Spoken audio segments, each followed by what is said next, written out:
Itu yang satu. Gue nggak jahat sama orang. Gue nggak merugikan orang lain. Gue nggak ngerasa apapun gitu. Kecuali kalau gue jahat ya, gue minta maaf gitu.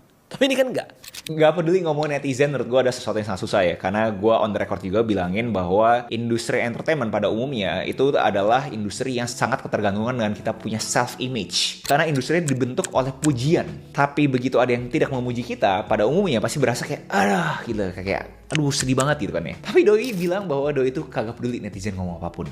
Menurut gue ini sangat menarik gitu. Bahkan jualan kelas pun, ya dia berasa, ya udah. Emang kenapa gitu kan? Dan ini gue bisa kaitkan dengan bukunya The Courage to be Disliked, di mana di sana ada konsep yang namanya separation of tasks, di mana tiap orang tuh mempunyai task beda-beda gitu. Tasknya kita adalah secara objektif memastikan kita punya situasi, kita punya kepentingan, kita punya agenda untuk membuat keputusan seobjektif mungkin yang mempunyai probabilitas suksesnya itu paling besar. Itu tasknya kita gitu. Kita kagak bisa melakukan suatu intervensi ke tasknya orang.